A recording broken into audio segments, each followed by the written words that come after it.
My brother and my sister are both gay. My dad was counting on me to carry on the family name, and I did bring a spouse home, a husband. My dad was about to beat me to death, but then he saw my husband's slightly rounded belly and lowered his dragon head cane. Huh, that's fake, right? The family doctor said. It's real, he's intersex. The old man gave my husband a chilling smile. Come, take the seat of honor. Tusk, what a two-faced hypocrite. Chapter 1. My brother and my sister are both gay. The old man in my family had laid down the law. Only the one who could give him a grandchild would inherit the family fortune. Otherwise, he'd donate it all rather than let a bunch of damn gays spend it. That statement was clearly aimed at me. My brother and sister had already started their own successful businesses, achieved financial freedom, and broken free from the family's control. There was only Mate. Years ago, I tried to follow their example and get into investing, but I lost everything. Ever since then, I've been under my dad's strictest economic sanctions. If I wanted money, I had to go find a girlfriend. Depressed, I went to my brother and sister to cry about it. My brother Leo said, "The biggest mistake a rich kid can make is trying to start their own business." I asked, "Aren't you a rich kid too?" My sister Harriet chimed in, "That depends on whether you have a brain. You'd be better off just obediently producing a grandchild for the old man." At the time, I was only a freshman in high school. As long as I could carry on the family line, he wouldn't even care if I dated early. They looked down on me. I was determined to prove them all wrong in my senior year. I scored an 8 on my math test. My sister asked, "Did you take the test with your feet?" I could probably get a 9 with my eyes closed. So harsh. I really did try to study. They just nodded their suspicions that I was a dimwit growing stronger. I said, "Why don't you just let me study abroad? I need to get a college degree somehow, and it's not like our family is short on money." The moment I mentioned it, the old man nearly had a heart attack. "Isn't that where they have all that LGBT stuff? Where men are women and women are men, and even plastic bags need their own gender category." My brother had met my brother-in-law Julian while studying abroad. He accused me of having ulterior motives. Weren't there enough gays in the family already? He hired 8 tutors to drill me, dead set on getting me into a local university. A little late for that, wasn't it? Still, I managed to scrape by and got into a second-tier local university. Compared to the top-tier institutions my brother and sister attended, I was a bit bummed out. But the moment I saw my roommate, I suddenly thought, this was the right choice. Crap, I'm gay too. Chapter 2. His name was Eden Fisher, as beautiful as a painting, just like his name suggested. He was the kind of person you couldn't help but stare at. During one class, I was so busy looking at him that I didn't hear a single word the professor said. As a result, the professor told my family that I wasn't paying attention in class, just staring at one spot, grinning like an idiot and drooling. Why was this professor tattling on me? Fortunately, my family didn't suspect I was gay. It just reinforced their impression that I was a dimwit. Actually, when I started school, the old man had already spoken to the dean. He said he didn't care what I learned, as long as I came back with a girlfriend. Looks like I'd have to be more careful from now on. I couldn't let them find out I was gay. What if they made me drop out and kept me from seeing my roommate? So I started writing love letters to a few pretty girls in my class. 2 of them actually started responding to my advances. But they were roommates. When they compared notes that night, they realized something was off. Together, they scratched my face to ribbons. The matter got to the student advisor, who notified my parents. The old man was rather pleased. "Thank God my son's not gay." The advisor fell silent, probably thinking my condition was hereditary. Little did they know, my plan had succeeded. The old man told me to be bold in pursuing girls I liked in the future, but to stick to just one. He then imparted his wisdom on how to win a wife. Money, lots of money. I held out my hands, a lazy grin on my face. "Give me the money, then." The old man wasn't annoyed by my flippant attitude at all. His eyes were filled with the joyous anticipation of a future daughter-in-law as he waved his hand and transferred $5 million to me. I looked at the balance on the card and nodded with satisfaction. I wonder if the old man will ask for it back when he finds out the truth. Chapter 3. After starting university, most students were busy liberating their souls from the pressures of high school and entrance exams. Few paid serious attention in class, but my husband was one of those very few. He always sat in the front row, his neat notebook gradually filling with elegant script as he followed the professor's lecture. After class, he'd go to his part-time job at the milk tea shop next to the campus. In his rare free moments, he'd crouch in the corner of our dorm building, feeding the stray calico cat that was missing an ear. His long, slender, pale fingers would gently stroke through the fluffy orange and white fur, studious and proud.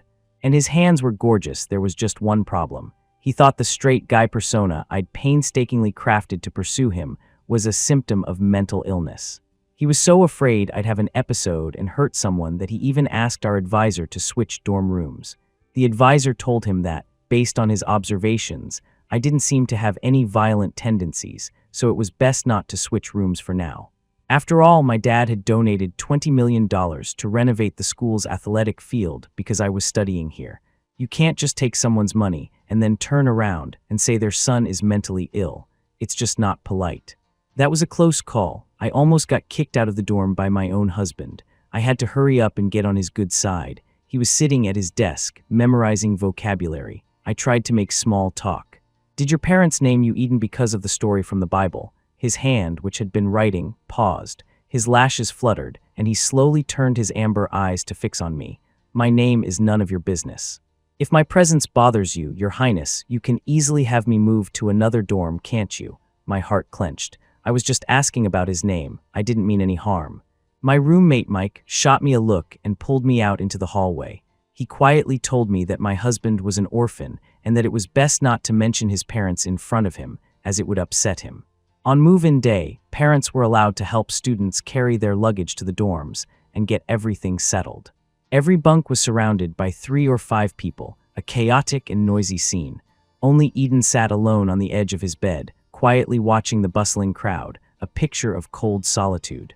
Mike's mom, bless her heart, blurted out, "Hey man, where are your parents?" Eden gave her the same hostile look. "They're dead." His mom felt guilty for a long time afterward and kept telling Mike to look out for my husband at school.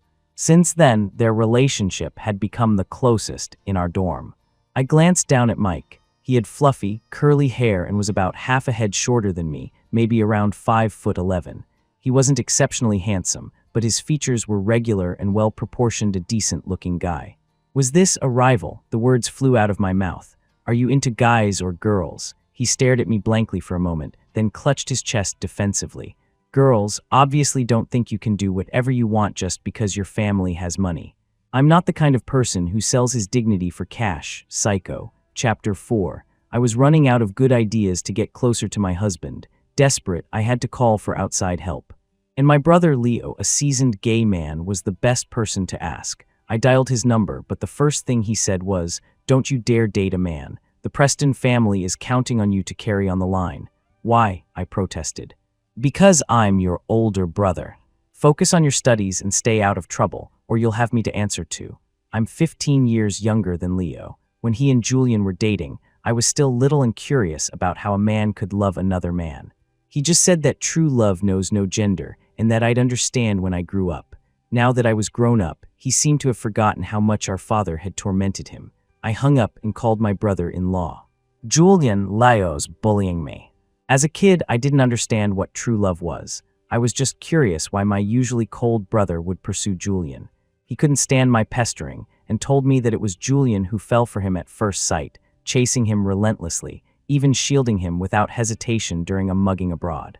So it was Julian who pursued my brother, but I was even more curious about what kind of person would fall for a big jerk like my brother, who was always bullying me. Then I met Julian. He was under 6 feet, with delicate features and a gentle way of speaking. Right then, I decided my brother was a real piece of work, a man over 6'3", getting mugged, and letting someone smaller and thinner than him take the hit. I was instantly filled with a sense of guilt towards Julian. So, when the old man deliberately left Julian standing at the door, I scurried over to give him a pair of slippers. When the old man intentionally didn't have the staff set a place for him, I had already placed a bowl and chopsticks by Julian's hand. When the old man was making snide remarks at him, I looked at my hesitant brother and slammed my hand on the table. "Are you just going to stand there while he talks trash about the man who saved your life?" And so, the old man directed all his fury at me. He broke 2 bamboo canes on me. Clutching my backside, which felt like it was in 8 pieces, I told Julian, "Don't be scared. My mom made him promise on her deathbed to take good care of me, so he won't dare kill me. From now on, I've got your back in this house." As a young boy, I didn't understand the complexities of the adult world. I just felt it was what I had to do. My dad locked me in my room and specifically ordered that I wasn't allowed to watch any more of those action-packed anime shows. Later, Leo decided to give up everything for the family to be with Julian, but he still came home for holidays, and I was always the first one to greet them at the door. Our family members are cold people, all busy with their careers. Julian was busy too, but he always made time to be with me. He would hold my hand and smile gently. "You've got my back, so I'll take care of you." It's only fair. Julian was the one who attended most of my parent-teacher conferences. Slowly, I learned the truth. It wasn't Julian who pursued Leo relentlessly. It was Leo who fell for Julian at first sight and turned a straight man gay. And that accident, it was Leo who took a knife for Julian, which finally convinced Julian to be with him. He was just trying to act cool in front of me. Behind the scenes, he was an utterly doting husband. I thought Leo would understand me better than anyone, that I could even follow his path to win over my husband. "But now, don't blame your brother," Julian said softly. "He just wants you to have a normal family and live a happy life. Will having a child with someone I don't love make me happy?" Julian was silent for a moment, then chuckled. "How is it that our little fool is always so clear-headed when it counts?" Julian said that everyone in our family was actually the same. Stubborn, extreme, and once we set a goal, we never give up. The more obstacles, the more determined we become. He didn't try to dissuade me, only warned me. There's a right way and a wrong way to do things. You can't resort to extreme measures just because the boy you like is cold to you, understand. He wasn't against me pursuing Eden. He even helped me strategize. He was just worried that I would be as extreme as my sister, Harriet, who had trapped Serena Vance by her side, regardless of the consequences. It had been a nasty affair. Even today, Serena often looked at Harriet with eyes full of resentment. Harriet once said, "Hate, love, I don't care. I just need her by my side." Did she really not care? Then what was she thinking at night, sitting in the courtyard, chain smoking, her eyes bloodshot but refusing to sleep? The Bible says, "Love is patient, love is kind." Even without Julian's reminder, I could continue to be patient. I wanted the person I loved to be happy. Chapter 5. Julian suggested I start by learning about my husband's hobbies and interests. The person in our dorm closest to my husband was Mike, but Mike was a psycho. When I asked him to help me find out what my husband liked, he said, "I'm straight. Even if you try your best to get close to my friend, I won't fall for you. Don't waste your energy." With no other choice, I resorted to stalking my husband during the school's club recruitment fair. The clubs were all promoting themselves in the activities building. The moment I walked in, 3 or 4 upperclassmen girls surrounded me, pitching their clubs. I wasn't interested at all. The only good club was the one my husband joined.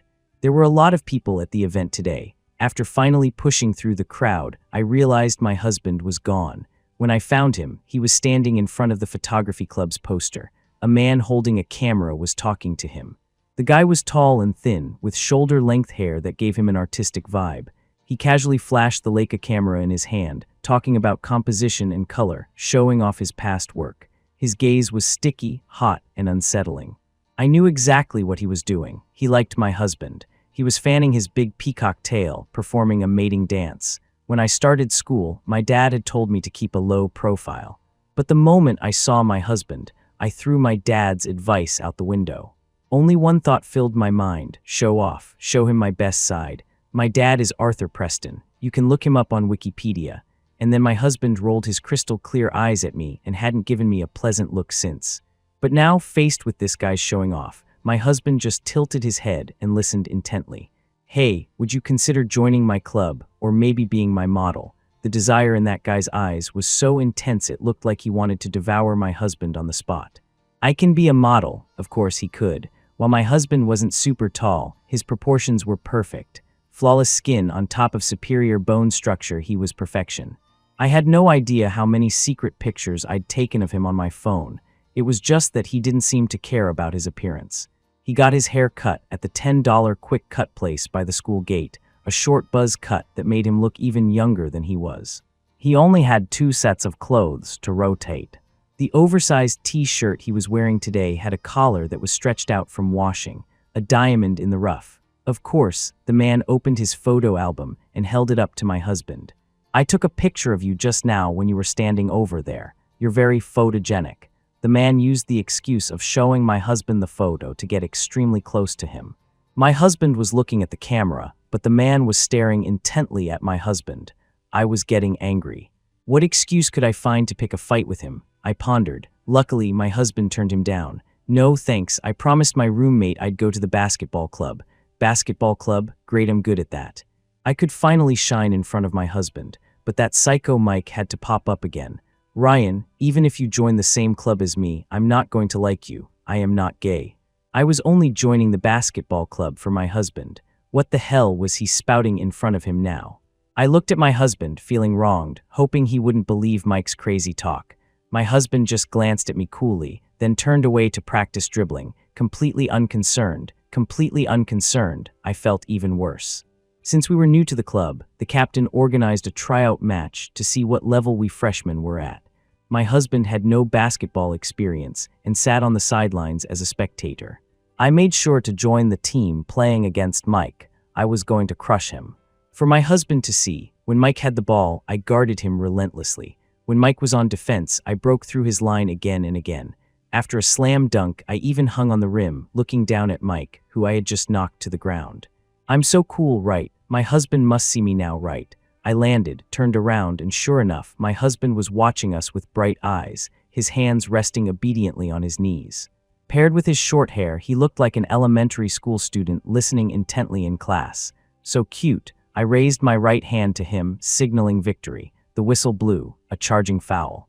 The victorious hand I had just raised became a hand raised to signal the foul. Embarrassed myself in front of my husband again. Still, it didn't change the fact that I was the strongest rookie among all the freshmen. The upperclassmen crowded around me, praising, "You can be a starter in this year's University Basketball League." I didn't care about being a starter. I just wanted to hear praise from my husband. I ran over to him in a few quick strides. "How did I do? You're really good." My husband was still sitting there, looking up at me, not stingy with his praise. From this angle, his eyes looked even bigger, his face even smaller. With his snowy white skin, he looked like a cute little rabbit. The basketball in my arm seemed to be stunned too. It slipped from my grasp, bounced on the floor, and landed right in my husband's lap. I froze for a moment. Just as I was about to reach for it, that psycho Mike jumped out again. "Ryan, you were targeting me on purpose out there, weren't you?" Oh, he noticed. Damn right I was. Have you watched too many teen dramas? Do you think these childish tricks will get my attention? I'm not falling for it. He grabbed his clothes, turned, and left, not even giving me a chance to argue. I squeezed the water bottle in my hand until it crinkled and quickly explained to my husband, I wasn't. I'm not into him like that. Seeing my predicament, my husband actually laughed. I know. It was the first time he had ever smiled at me. Was he falling for me too? I grinned broadly. Then do you know who I like? As soon as the words were out, he looked down, his eyes dropping, and then his expression became cold and distant again. I don't know. My husband picked up the half-finished water bottle beside him and went to join the team lineup. He totally knew. All I could do was silently follow behind him, just like all the times before. I was so envious. How could Mike so naturally sling an arm around my husband's shoulders, while I had to think for ages just to say a single word to him? He could even pat my husband on the head to praise him after a good shot. I clenched my jaw, resentfully running a hand through my own hair. Ever since I found out my husband went to that $10 quick-cut place, I'd been getting the same haircut as him. The stiff bristles of my hair scratched my palm. I thought it would soothe the itch, but it only made it worse. Why doesn't he like me? Patience felt like an incredibly difficult thing. Chapter 6. Mike's grandmother passed away, so he took a leave of absence to go home for the funeral and wouldn't be back for a couple of days. Our other roommate went to a LAN party with friends.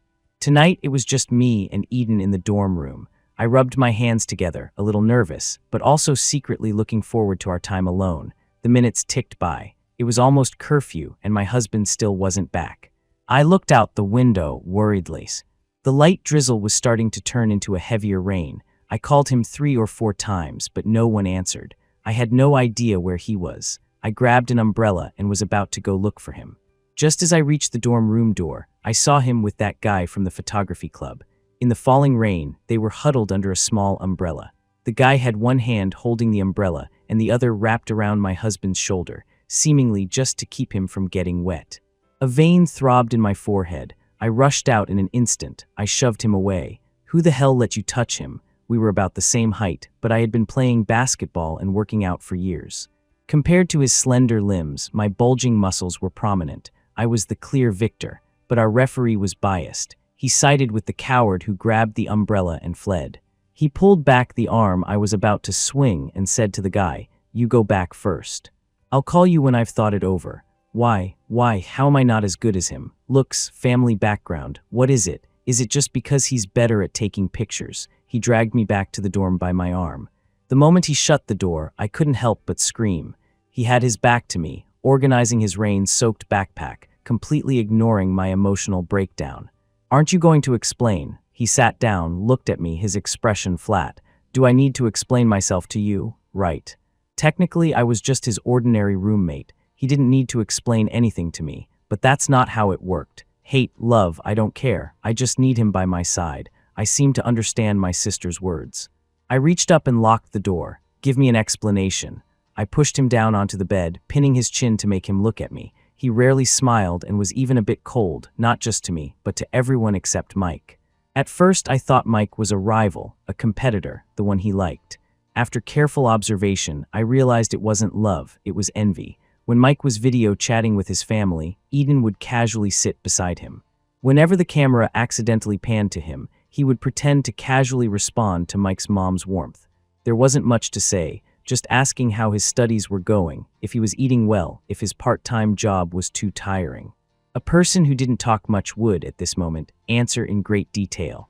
It seemed he was imagining a mother's love for him, strong yet fragile, growing up all alone, pathetically trying to get a sliver of familial love from someone else's mother. It was heart-wrenching to interrupt. All I could do was try to ask, "You know, I can give you a lot of love too. Do you want to give it a try?" He had a hard life. The faded clothes, the cracked but unreplaced phone screen, and the part-time job he had to rush to after class, all signs of his poverty. But when I left the latest model phone on his bedside table, he held it up in front of everyone. "Don't put your things on my bed. People might think I stole it." I quickly explained, "I got one for everyone. You were at your job and hadn't come back, so I thought I'd leave it on your bed as a surprise. Just keep it, don't feel burdened." Compared to the casual hand-offs to the others, his was the only one I had written a note for and tied a pretty bow on the box. "I don't need it." I didn't dare pursue him openly, only testing the waters carefully, again and again. He said, "I like girls." One sentence plunged me into despair, making me afraid to make any move that might disgust him. Teaching him basketball, attending classes with him, secretly watching his back as I walked behind him, this was my patient endurance in love. I thought it was because I was a guy that it couldn't happen. So what about now? He could walk with that guy, but not with me. What was my patience for? A joke. I kissed him almost savagely. The beautiful wrist bones I had never dared to touch were now clasped in my hand. The cherry red lips I had dreamt of day and night were now caught between my teeth. Like a wild dog that hadn't eaten in days, I bit and gnawed almost frantically. Hate, love, I don't care. I just need him by my side. In a moment of breathlessness, I saw tears stream from his eyes, turning them bloodshot. He overlapped with a memory, a figure sitting in a transparent glass house, smiling at me. Beneath the vibrant clusters of flowers was the bright red blood flowing from his slit wrists, making it hard to tell if the flowers were redder or the blood. It felt like a giant hand was squeezing my heart. I suddenly understood. I cared. I was afraid he would hate me. Even more afraid that he would retaliate in the most extreme way. I was afraid he would do the same thing Serena did. I'm sorry. Before I could do anything worse, I fled the dorm room as if escaping. Chapter 7. How many more days are you going to crash here? My sister, Harriet, asked impatiently. Julian and Leo were on vacation abroad, and I didn't want to disturb their time together. More than talking to my sister, I wanted to talk to Serena, to understand what she really felt about Harriet. No, her mood has been unstable lately. Harriet exhaled a puff of smoke and tossed a file at me. Show this to Eden. He'll naturally stay far away from that Chadwick Morrison. I flipped through the file, unable to hold back a disgusted curse. This Chadwick guy's family was in the jewelry business. He was wealthy and had been forming cliques and bullying ordinary, honest students since he was a kid. And his beloved photography was just a byproduct of his disgusting hobbies. His favorite subjects were lewd piles of flesh and shrill screams. During his high school years, a girl from their bullied group had committed suicide. unable to bear the shame after an obscene video he filmed of her was leaked. So when he said he wanted to photograph Eden, his intentions were crystal clear. I shot up, terrified that if I was a second too late, Eden would have already fallen into his trap. Harriet stopped me. "Do you know what it means to be in a relationship with that boy?" "I know. Being with him means I'll give up my inheritance and become a penniless nobody. I don't have my brother and sister's abilities, which means I'll have to work hard for a meager salary. But that's the life I want to choose. Like Mike's parents, simple but very happy." With Iden. With the person I fell for at first sight, Harriet looked at me, seemingly lost in thought, before stubbing out her half-smoked cigarette in the ashtray. "As long as you think it'll make you happy." She said nothing more. Chapter 8.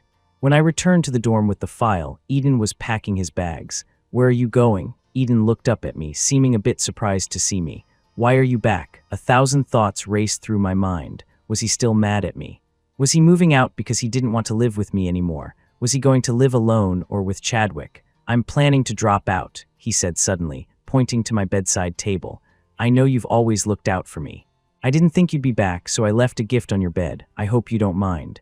It was a rabbit doll Snowball from The Secret Life of Pets, seemingly cute, but actually a grumpy, tough-as-nails bunny, a lot like Eden.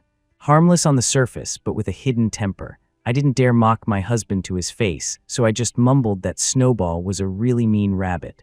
"I always hear you talking about him, so I thought you'd like him.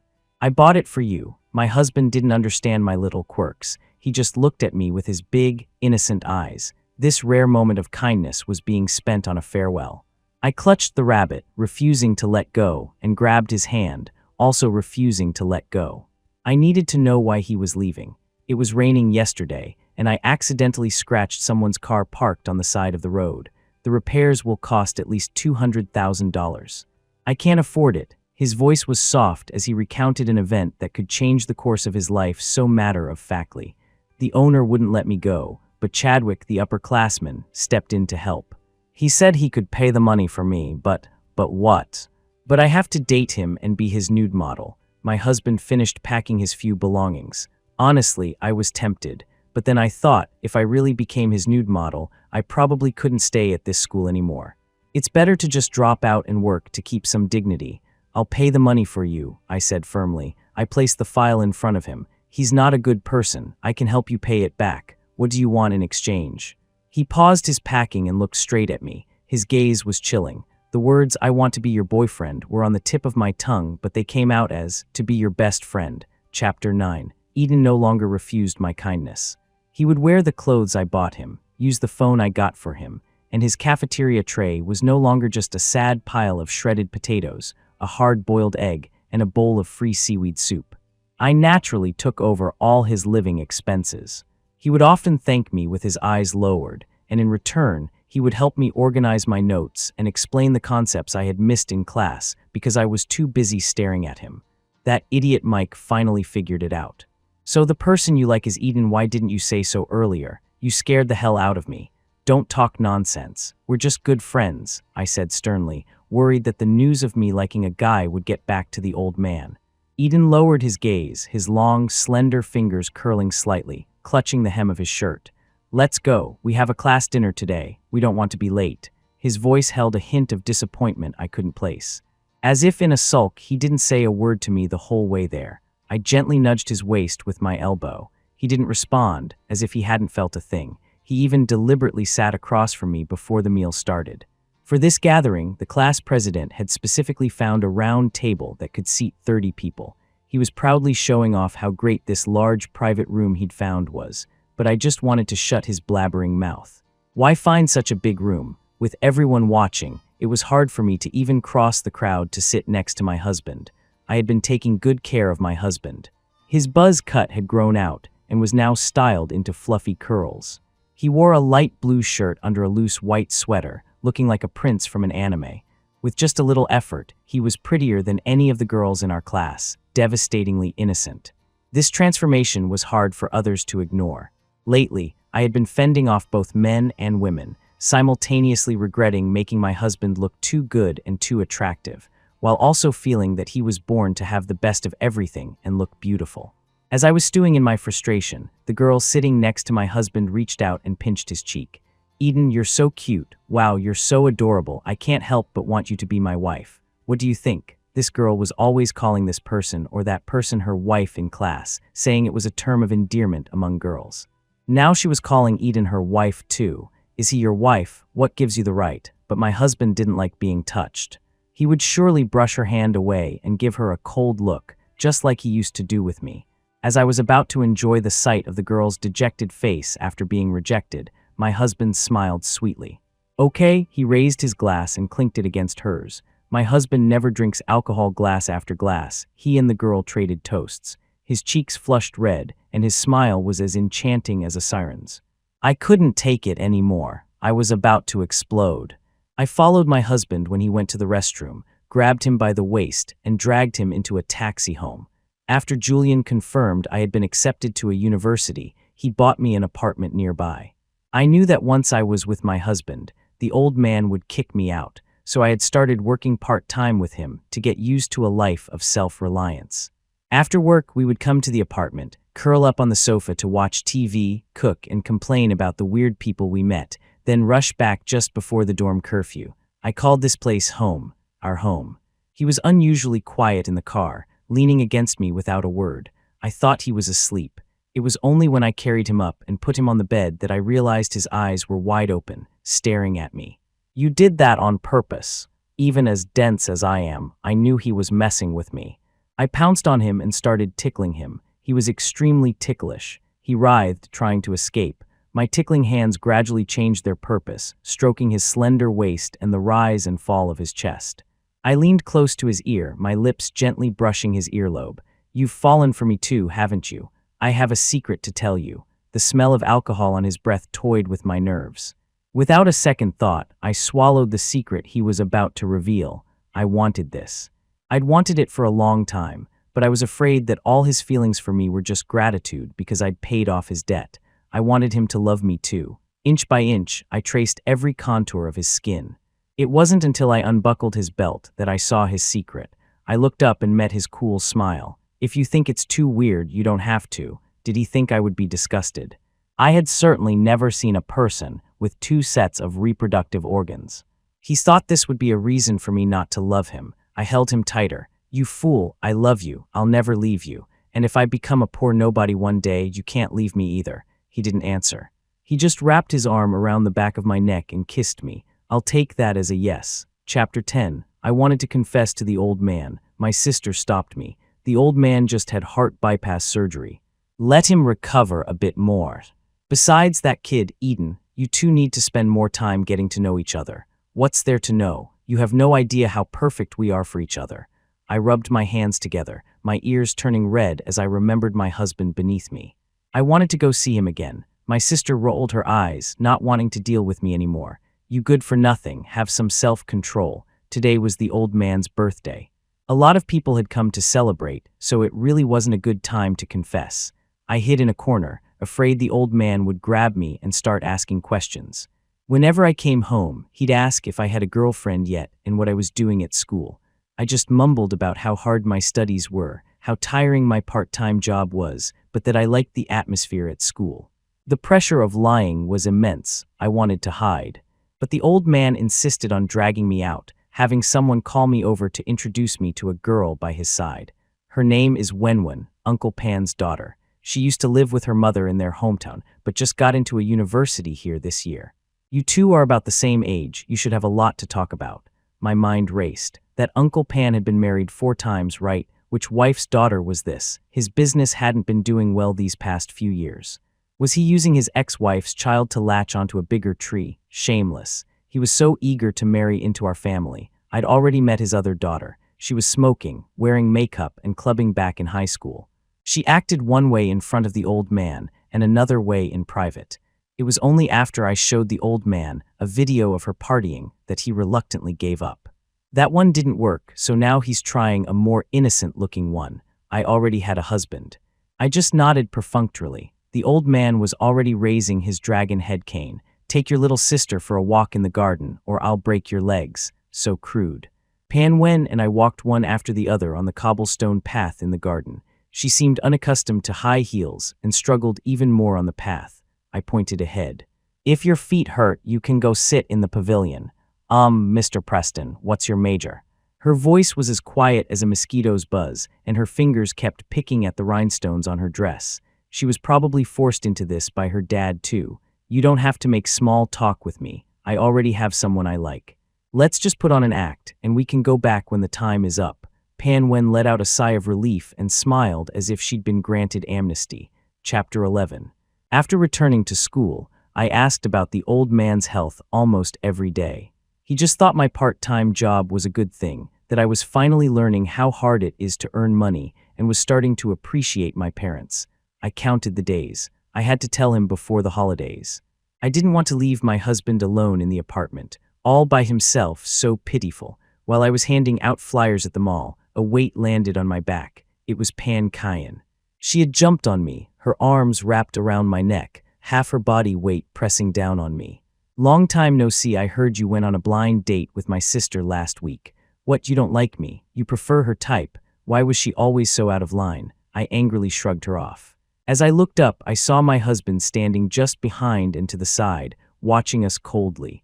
He hadn't looked at me with that expression in a long time. He must have heard her. I wanted to explain, but he immediately lowered his eyelids, his gaze dropping to the floor. When he looked up again, his amber eyes were calm and untroubled, showing no negative emotions. With a faint smile, he handed a flyer to the next person passing by. He didn't care, he didn't care, he didn't care at all. Shouldn't he grab me by the collar and demand to know who that girl was? What did she mean by a blind date? Was I messing around behind his back? Not this dead calm, like a stagnant pool of water. Out of spite, I didn't explain. I didn't even curl up on the sofa with him to watch TV like we usually did after work. I suppressed my agitation and waited for him to ask me, but he acted as if nothing was wrong.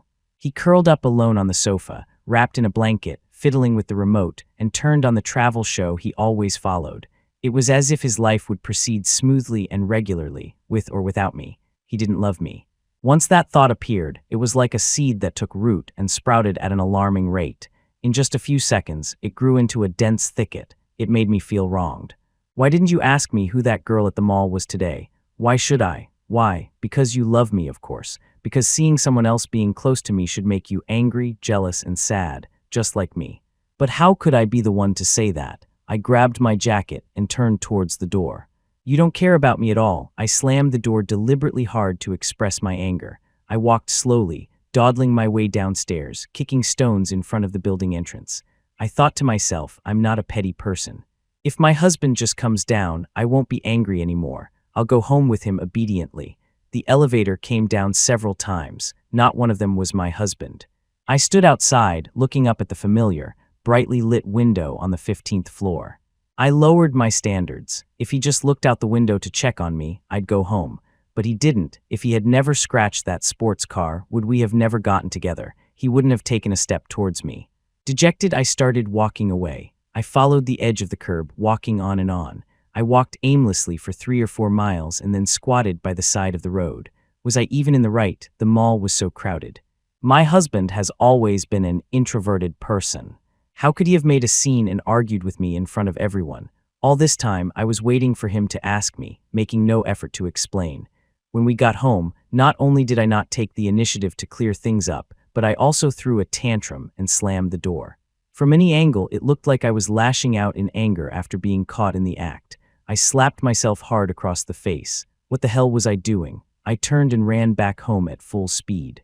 I had wanted to buy a small cake for my husband on the way back, but I'd left in such a hurry I didn't grab my phone. I'll make it up to him tomorrow. When I got to the door, I found it ajar. I had slammed it shut. Could it be that my husband came out looking for me? With a flicker of trepidation, I walked inside. The TV was still playing the show, and the blanket he had been wrapped in was still bunched up on the sofa. My husband was very neat. He always put things back where they belonged. After using a blanket, he would fold it neatly and put it aside. And he was especially frugal with electricity, always turning off the TV and air conditioning when he left. He didn't go out. I called out his name and checked each room. He wasn't there. He wasn't even saving me money on electricity anymore.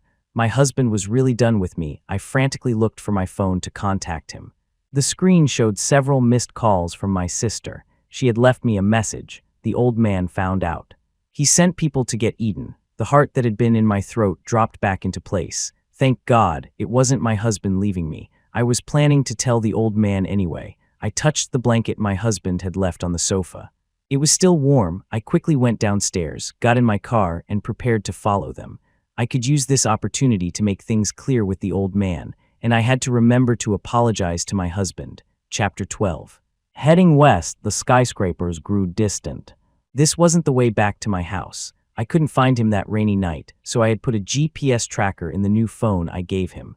Watching the scenery become more and more desolate, I called my sister. "What's the old man up to? Is he trying to play gangster? If he scares my husband, don't blame me for losing it." "Huh, the old man's men came up empty. I thought you had taken Eden and gone into hiding." It wasn't my dad. Even if my husband wanted to break up with me, he wouldn't just run off to the suburbs in the middle of the night without turning off the door and the TV. My sister seemed to be quicker on the uptake than me. "You follow them. Don't make any rash moves before I get there with my people." My hands trembled on the steering wheel as I asked myself, why did I storm out in a fit of anger? Following the tracker, I arrived at an abandoned factory in the western suburbs. My husband's phone was lying on the ground next to a parked van. There were drag marks on the overgrown ground. I looked at the light in the distance coming from the courtyard, opened my trunk, and took out the camping shovel we used for camping trips. Peering through a crack, I saw a cleared space inside the abandoned factory. In the middle of the space was a huge mattress, surrounded by cameras on tripods. In the center of the mattress, my husband was tied up, his hands and feet bound. His mouth was bruised, clearly from being hit. 8 or 9 men stood around, staring at him with malicious intent. Chadwick walked over to him and grabbed his chin. "You had to learn the hard way. I've never seen an intersex person before. No wonder that Preston kid treats you like a treasure. If you had just come to me earlier, I would have treated you like a treasure too, but it's too late now." He turned around. "Big Wank, don't ever say I'm not a good brother. You can go first." My sister told me not to make any rash moves before she arrived. I also knew I had no chance of winning on my own, but the person lying there was my husband. A Preston man doesn't just stand by and watch his husband get hurt, even if it means death. I gripped the shovel tightly and kicked open the rusty gate in front of me. I didn't waste words. The first one I went for was Chadwick. The scene was chaotic, with blood flying everywhere, mine and others. I might die. But even if I died, I had to hold out until my sister arrived with her people. After I die, will my husband still remember me? I want him to remember my kindness for the rest of his life, but he's already been so alone. Maybe it's better if he forgets me and meets someone who will be good to him, who won't lose his temper and leave him all by himself. Someone needs to be with him. The gash on my head from the camera tripod was bleeding more and more, gradually blurring my vision. I couldn't stop myself from falling. I turned my head to look at my husband. "So beautiful, but don't cry. My sister will be here soon." Just before I completely lost consciousness, I thought I heard my sister's voice. My husband was saved. Chapter 13. I had 2 broken ribs, 17 stitches from my forehead to my eyebrow, and numerous other contusions and a few patched-up holes all over my body. "Where's my husband?" my dad snorted. "You wake up and the first thing you ask about is your husband. What else would I ask about?" I didn't expect any kind words from the old man, so I looked towards my brother and brother-in-law. Julian said gently, "He's in the next room. Don't worry." "Why is he in a hospital room?" I remembered him only having some scrapes. I grew anxious and struggled to get out of bed. "Where is he hurt?" "I need to go see him. He's 1 month pregnant. The shock caused some bleeding, so he needs to be under observation for a few days." I was so stunned I couldn't speak. My mind just went blank. I thought that part of him was just a little different. I never imagined it could actually be used to have a baby. What did my husband think? Would he accept this unexpected child? I was even more desperate to see him now. Julian couldn't refuse me, so he and my brother helped me to my husband's room. My sister was there talking to him about something. I could tell my husband wasn't happy, but the moment he turned and saw me, his face broke into a smile, not a polite, restrained, faint smile. It was radiant, bright, like a sunflower chasing the sun. "Please don't be mad at me. I know I was wrong." I apologized to him. I explained everything. I felt guilty for not using protection and causing his unexpected pregnancy. I love him, and I hope we can be together forever. For a very, very long time, I thought it would take him a long time to forgive me, but he just hooked my uninjured pinky finger with his. "Okay, pinky swear, cross my heart for 100 years. End of main story epilogue. 1. Chadwick and his gang were sent to prison. Besides the kidnapping of my husband, many other cases were uncovered. Numerous victims came forward to testify. They didn't even need to provide evidence. Chadwick had a collection of videotapes of all his crimes at his own home. He had organized them by date, all neat and tidy. He even saved the police a lot of work. Due to the severity of the incidents and the large number of victims, the case caused a huge social outcry. Netizens were furious, and all of Chadwick's family businesses took a massive hit, with stores closing one after another. Of course, my brother and sister had a hand in pushing things along. We Prestons have always been fiercely protective of our own. As for my husband and me, of course, we had a wonderful wedding abroad. Mike was my husband's maid of honor. I'll never forget the look of utter disbelief on Mike's face when he saw my husband's baby bump. And I'll never forget my husband's resounding, "I do," at the altar. I will love and cherish him forever until the end of my days. Epilogue 2. Eden's POV as beautiful as a blossoming peach tree. Ha! He really knows how to flatter me. The Yao in my name, Tao Yao, was for Zhao Yao to die young. It was a curse from my mother at my birth. She didn't love me. To her, I was just a tool to climb the social ladder. But I turned out to be a defect, not a boy and not a girl, a disgusting thing. Her name was Ruby Fisher, a dancer. At 19, she latched onto a coal baron, the rich man of her dreams. The man promised that if she could give him a son, he would divorce his wife and marry her. Ruby gave it her all, desperate for her big break. The day I was born, a man died in the coal baron's mine. Rich people are superstitious. He hired a fortune teller to perform a ritual. The fortune teller asked if his woman on the outside had given birth that day. If he brought that child into his home, his life would go downhill until he was destitute. The man called, and sure enough, Ruby had given birth. When he asked for details, she stammered, unable to give a straight answer. The man drove to the hospital to see for himself. He found that Ruby had given birth to a freak, neither boy nor girl. No wonder the child would bring him bad luck. He threw a stack of cash at her and told her to take me and get lost, the farther the better. Ruby Fisher's dream of a wealthy life was shattered. She hated me, hated that I wasn't a proper boy. She dumped me with my grandparents in the countryside. A case of manslaughter was blamed entirely on a swaddled infant, and that was the end of it. So my name is Tao Yao. I might as well have died young. Why drag others down with me? Gossip was rife in the village. I knew my origins from a young age. Some kids even made up songs to mock me, calling me a little monster that no father or mother wanted. I would scream and cry, yelling that my mother loved me. Because I didn't have it, I craved it. I fought them with my small body, getting beaten up time and again, yet always getting back up. I didn't know what I was trying to defend for the Ruby Fisher I had never known, or what I was trying to defend for myself. A volunteer teacher took pity on me and shared half of his snacks. Under a large tree, he told me that knowledge changes destiny. If life was too painful, I should start studying hard and get out. A wider sky awaited. Not long after, he was transferred. I don't know where he went, probably to that wider sky he spoke of. I only remembered, knowledge changes destiny. One day I would see it too. I absorbed nutrients from barren soil. First in the town, first in the county, first in the city. I moved forward one step at a time, relying on collecting scrap, poverty subsidies, and my grandparents' meager savings. When I graduated from middle school, my grandparents wanted me to drop out and work in an electronics factory down south. After all, their neighbor Lee Jun was sending home $3,000 a month. I knelt on the ground and kowtowed to them. I said $3,000 is not a lot. When I get into university, I'll send back not just $3,000 but $30,000 a month. Let me go to school. Let me go to school. Let me go to school. Could I really send back $30,000? I didn't know. I was lying to them. I just wanted to go to school. After all, I was the spawn of Ruby Fisher and that man. What good could I be? I got into the best high school in the city. That year, I met Victor Cole. A ray of light suddenly shone into my 16 years of gray existence. Having never looked up at the sky, I thought he was the sun. We went to class together, studied together, ate together. He said I was his best friend. In the quiet of the night, I began to dream of the future. In my senior year, round after round of mock exams were enough to exhaust anyone, but I found my stride amidst a half-meter-high stack of materials. The 100-day countdown was my call to charge. Knowledge changes destiny. I would definitely be able to break the curse I was born with through my own efforts. Victor was a bit envious. You're amazing. My dad spent so much on tutoring to get me the grades I have now.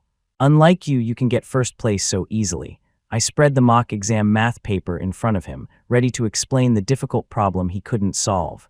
Don't say that. You're amazing too.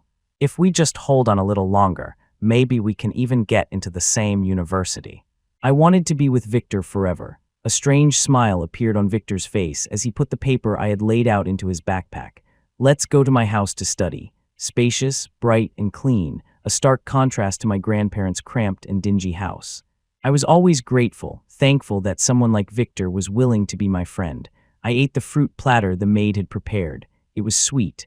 As long as I worked hard, I could also live this kind of life, have a house like this. But fate said I wasn't worthy. The police found me, saying a jade necklace worth $150,000 was missing from Victor's home. Enough to bury me in the mud, never to rise again. I didn't steal it. But the necklace was found in a rarely used compartment of my backpack. In the principal's office, Victor's father chatted and laughed with the principal. Victor's mother paced in front of me in her 5-centimeter heels. They said a student with my character should be expelled. They asked when my parents would finally show up. My homeroom teacher served them tea, tentatively pleading, "The necklace has been found after all. Can't we just let it go?" I rushed forward and punched Victor hard. "Why did you frame me? I don't steal. I would never steal from Victor." I received a solid slap from Victor's father. "You steal and you dare to hit someone. You little punk, do you want me to kill you?" But when my grandparents came in, Victor's father fell silent. He recognized them. My grandparents were very old, so old that the sight of them both kneeling in the office was too much for even the principal to bear.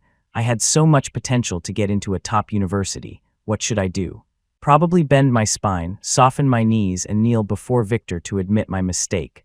"Let me go to school. Let me go to school. Let me go to school." I shook his arm, begging him to take pity on me.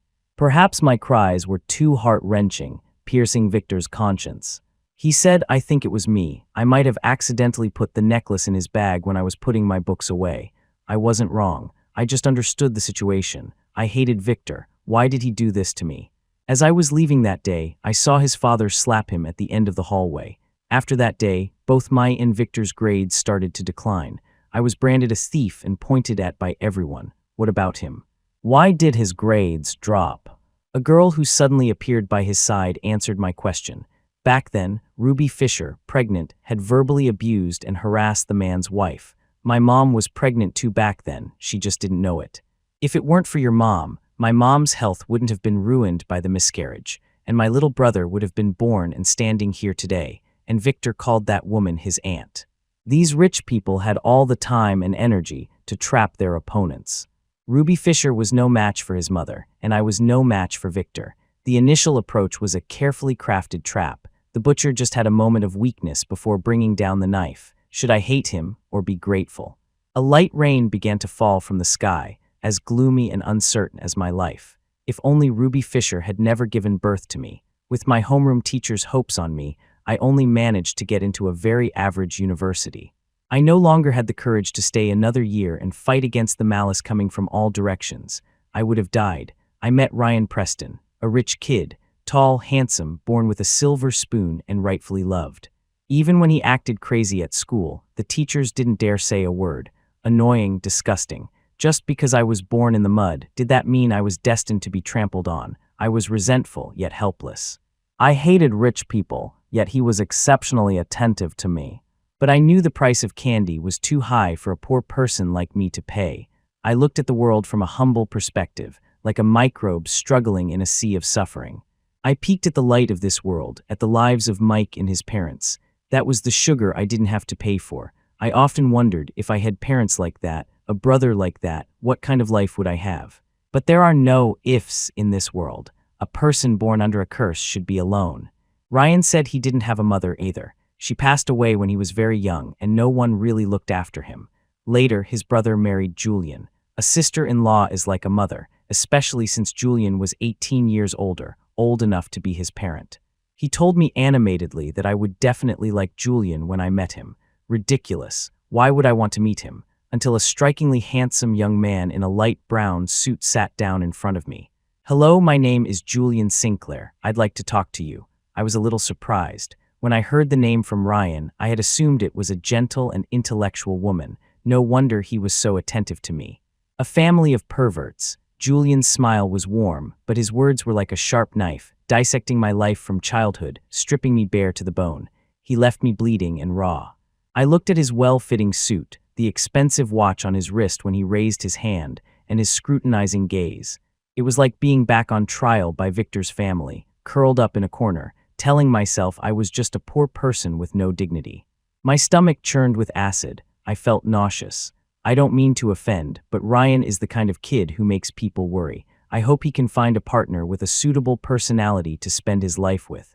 That boy is also the type who won't turn back until he hits a wall. The more you advise him, the more rebellious he becomes, so I had to come and talk to you, Eden. I understood.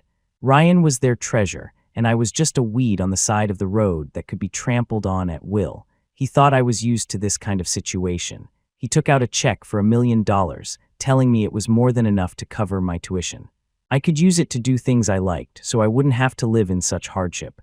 I looked down at my faded clothes, the frayed backpack by my side. I was indeed in a tight spot, but I wouldn't steal Victor's family's necklace. And I wouldn't take Julian's check. You're the only one who thinks that fool you raised has any charm. Mr. Sinclair, you don't need to go to such trouble. From the very beginning, I have had zero interest in your precious Ryan. Your whole family is fucking disgusting. I hated Ryan even more. His existence was a constant reminder of my own insignificance. I knew he liked me, but I was born poor, had a withdrawn personality, and a hidden disability that no one could see. The only thing I had going for me was a pretty face that resembled Ruby Fisher's. I am not Ruby Fisher. I will not eat the forbidden fruit from the Garden of Eden, but fate would not let me go. One rainy night, I scratched a red sports car parked on the side of the road. I was riding my second-hand electric bike steadily when another electric bike from the right suddenly hit me, causing me to fall onto the sports car. I tried my best to control it, but I still left a deep scratch. The owner grabbed me by the collar, saying the scratch would cost at least $200,000, but someone had hit me. On a road with no cameras, I had no way to prove my case. Chadwick appeared, as if on cue. It seemed I would have to give up my dignity for my education again. I looked up at the sky and shouted, "It's not like I asked to be born. Go find that man and Ruby Fisher. Why are you so fixated on me?" No answer. Like every other time, no answer. I had to go to school. I had to make something of myself. It's just a worthless body. What's the big deal if someone plays with it? I've already knelt twice. When I went to find Chadwick, I saw him from a distance, arm in arm with the car owner from yesterday. Their familiar demeanor made me realize something was wrong. I gave a bitter smile. So it was another one of the rich people's little games. It was a carefully crafted trap that began when I stood by the photography exhibition, exploring the bizarre world outside my gray one. At that time, I was only thinking about whether my broken second-hand phone could take such beautiful pictures, completely oblivious to the greed flashing in Chadwick's eyes. Damn rich people. What gives them the right to toy with me? I had to make sure he didn't get what he wanted. I would show him that I was for sale, just not to him. After all, there was a simpleton in my dorm room who'd fall for any little trick. I asked that fool, "What do you want in exchange?" He said he just wanted to be my friend. How hypocritical. What's wrong with just saying the words, "I want to sponsor you"? I was going to wait until he said he wanted to sleep with me. I was determined to. What does it feel like to be loved? I don't know. My dad didn't want me. My mom wanted me dead. As for my grandparents who raised me, they didn't abandon me, but you couldn't say they loved me either. After all, they would even hide in the neighbor's house to eat the nutritional supplements relatives brought during the holidays. When I caught them, they would awkwardly hide the tea mug with black sesame paste residue behind their backs. What does black sesame paste taste like? I don't know, just like I don't know what it feels like to be loved wholeheartedly. I don't blame them. Poverty. I attributed Ryan's generosity to his casual indifference, a product of his wealthy life. No wonder Ruby Fisher was so desperate to live a rich life. It's pretty good.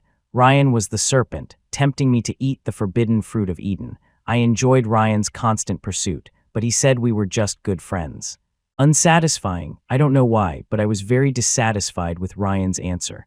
I wanted to hear him say he loved me to death, that he couldn't live without me. At the class dinner, I deliberately sat far away from him, deliberately responding to the other girls' flirtations.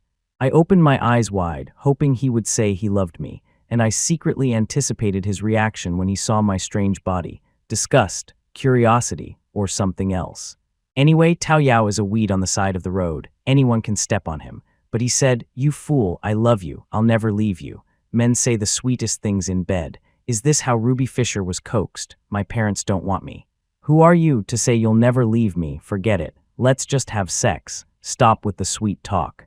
I don't want to hear it anymore. I don't want to hear it. On my way home alone, I ran into two people arguing in the community: Julian Sinclair and a woman who looked 7 parts like Ryan.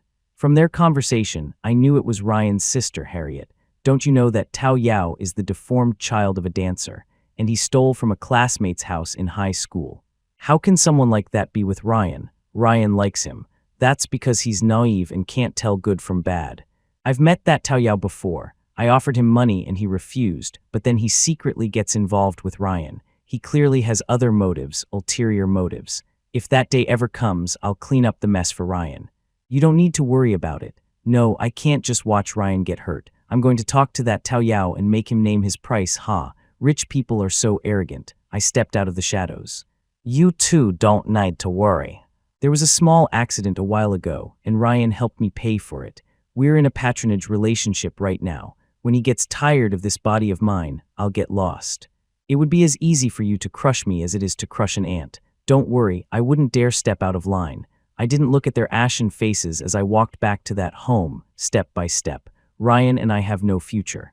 I knew that, leaving aside his family's attitude, this was a game that Ryan could call off at any time.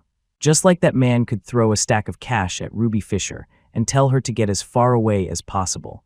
At night, the faint light of the lamp clearly illuminated Ryan's sharp nose and handsome features.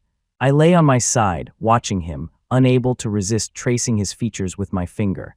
You're so lucky to have so many people who love you, but you have to be kind. When you don't like me anymore, don't yell at me, don't hit me, just tell me nicely. So that years from now, I can remember that I once met someone who liked me very much, and he took good care of me. Please. But that day came too soon. God really can't stand to see me have a good day. It hasn't even been that long. My insides were churning, but on the surface I pretended to be nonchalant.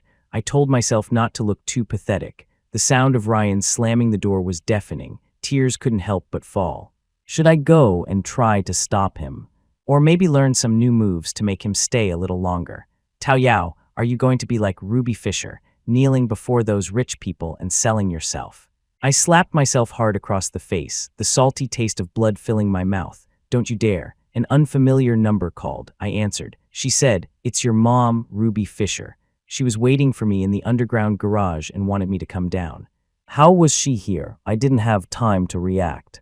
I quickly got up and ran downstairs. Under the dim lights of the garage, Ruby Fisher's figure was exceptionally thin, her hair a bit disheveled, like a ghost. I had only seen Ruby Fisher a few times in my life. In my vague memory, she was an extremely beautiful figure. Not like this. Why did she suddenly appear? Before I could investigate, a pair of large hands appeared from behind, dragging me into an old silver van, tying my hands and feet.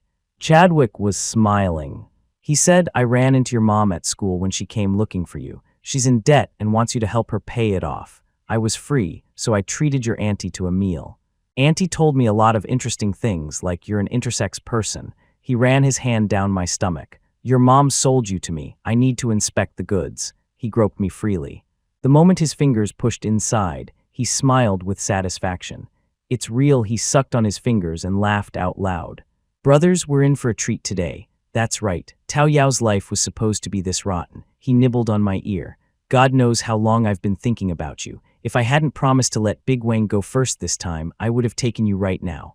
Big Wang, the owner of that sports car. It wasn't that Chadwick hadn't tried to pursue me normally. I just didn't answer his calls or reply to his texts on WhatsApp. I rejected him with a cold attitude, but he wasn't Ryan. He wouldn't just wait silently by my side. There was no sound, just a scorching heat that was plain to see. I don't understand. Why, when surrounded by wolves, would I think of Ryan? Probably a bit of resentment. While Tao Yao was about to start a life like a dirty rag, Ryan still had a bright future. He would forget the promise he made me in bed to never leave me, fulfill his family's expectations, marry a gentle and virtuous wife, have a beautiful and cute child, and live a happy life. And it would have nothing to do with Tao Yao's life anymore. I didn't expect any turn of events until he burst in to save me. It was like a sealed-off valley suddenly burst open, and an endless wind came rushing in. You have to live. You have to live, you have to live. If I can, I'm willing to give everything for it. While Ryan was unconscious, I was also ordered to stay in bed. Besides Ryan's sister and brother-in-law, I also met his father and brother. No wonder they were family. They were all cut from the same cloth. I could even foresee what Ryan would look like at 30, at 60. But he probably wouldn't be as hypocritical as them. His son almost died because of me, yet he showed me great concern, promising me cars, houses, and money, constantly telling me that as long as I obediently gave him a grandchild, I could live a life of luxury without any effort. Julian also apologized to me. As a sign of his sincerity, he would transfer 3 of the company's shares to me as compensation. I looked up at him. He had a very gentle face, and his voice was pleasant, but his sincere apology couldn't hide his contempt for me. Everything about a person like me could be measured in money, but does a person like me not have the right to love Ryan sincerely? I forgot, even Ryan's family were annoying rich people. I didn't want to answer their boring questions. I just stared blankly at the ceiling, waiting for the moment I would see Ryan again. During this time, Harriet stayed with me. She didn't talk much. She would occasionally step out to make a few calls. The rest of the time, she would sit in the chair by the window, staring blankly outside. I stared at the ceiling. She stared out the window. Neither of us bothered the other. It was much more comfortable than the feigned concern. I couldn't help but ask, if I don't like Julian, will Ryan hate me? No, he'll probably just be secretly sad. She took out a pack of cigarettes and a lighter from her pocket. She was about to light a cigarette when she seemed to remember something, then put the pack and lighter back in her pocket, just fiddling with the unlit cigarette in her hand. She told me about Ryan's childhood. For example, being diagnosed with a mild learning disability at 5. For example, the loneliness and depression after his mother's death at 8. For example, his staunch defense of Julian when the old man strongly opposed him. For example, the laughable failure of trying to invest like his siblings and losing everything. For example, how a mildly disabled person managed to get into university through his own efforts. And for example, how he was willing to give up a life of luxury for me. Many people in this world are self-righteous, thinking that their well-thought-out decisions are the best for others. He has a mild learning disability. He's not a helpless fool. I think the choices he makes are the best for him. As for you, I only ask that you don't do anything to wrong him, that's all. So, he really is a little fool. I shouldn't have laughed at him. Footsteps approached from outside the door. I turned my head. My little fool was wrapped up like a little mummy. Husband, his voice trembled. Indeed, love is the greatest magic in the world. It can instantly dispel my selfishness, narrow-mindedness, prejudice, and all my darkness. Yes, my little fool, I love you too. Epilogue 3 Eden's POV 3 years of grassroots work, 3 years of middle management, and 3 years of beginning to grasp and master the company's core business. Compared to the naive and simple Ryan, I am better suited for the treacherous sea of business. My eyes hold an unquenchable ambition. Times have changed. When I had to go to Yun County for a project inspection, Ryan insisted on coming with me. Work, everything is more important than me. You don't love me at all. After our child was born, Ryan took on the responsibility of raising the little one, becoming a stay-at-home dad. He told me to go study, to work, to do whatever I liked. But when I really got busy, he regretted it, asking if I was going to make a lot of money and then abandon him and run away. He would hold our child and play the victim card. He wanted kisses, hugs, and for me to coax him. I've said it before, I like hearing him say he loves me, that he would die without me. You've never taken me back to your hometown, or to see your family. You just want to be able to dump me at any time. Or am I that embarrassing to be seen with? The 6'3" giant shrank on the sofa, hugging his knees, his head tilted, his eyes red and teary.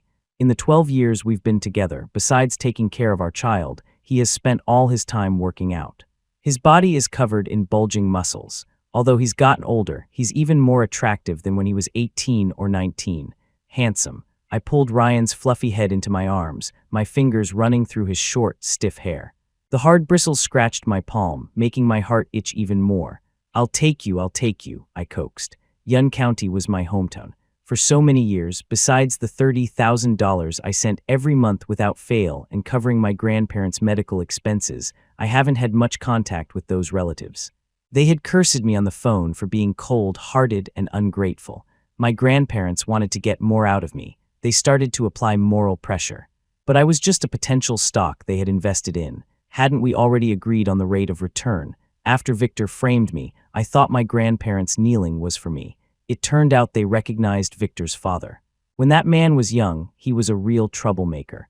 When he found out Ruby Fisher had bullied his sister, he brought a gang of thugs to our house to smash things up, threatening to burn the house down if Ruby Fisher ever bullied his sister again. Seeing this god of death again, they were terrified. After they got home, they vented all their anger on me, saying Ruby Fisher was trouble and I was a troublemaker too.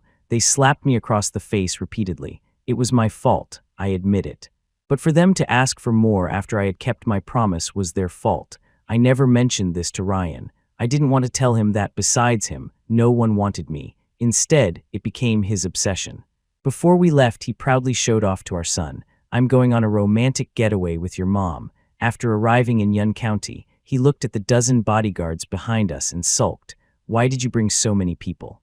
It's so uncomfortable. He then flexed his impressive biceps for me. Isn't it enough to have just me to protect you? He thought I had brought these people to protect me. I swatted his arm away. Keep working out.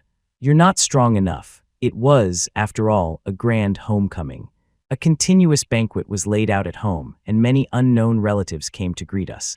Ryan smiled like a fool. Your family is so warm and welcoming. You should have brought me here sooner. Oh, I turned to look at the big yellow dog squatting on the steps, waiting for chicken bones to be thrown its way.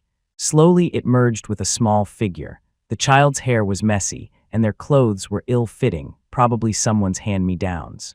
They held a chipped bowl larger than their face, just like that yellow dog, staring eagerly at the table, waiting for something to be thrown their way. If he had come sooner, he probably would have been squatting on the steps with me. Not sitting at the main table, I picked up a big chicken leg from the table and threw it to the waiting yellow dog. Eat up, little dog. When we were leaving, Ryan pointed to the village entrance. There's a person over there, babbling something. It's a bit sad. I followed his finger. Oh, it was a disheveled Ruby Fisher. Back then, Harriet had asked me how to deal with Ruby Fisher. She was in prison, screaming and shouting to see me, hoping I would plead with the Preston family, spend some money, and get her out. Is that possible? I asked Harriet. There's room for maneuver. Then I hope she receives the maximum sentence. Harriet didn't waste words. She made sure Ruby Fisher stayed in prison for 8 years. After she got out, she started messing around again, contracted a host of diseases, and her mind went. My grandparents called to ask me what to do. I said, let her live or die on her own. But Ryan didn't know any of this. And there was no need for him to know. I turned to look at him. At 30, he still had a pure smile, curiously observing the mountains, rivers, villages, and sheep flashing by the car window. I placed my hand in his. A comfortable warmth spread from my palm through my body, dispelling the gloom. As beautiful as a blossoming peach tree. It's wonderful. The end.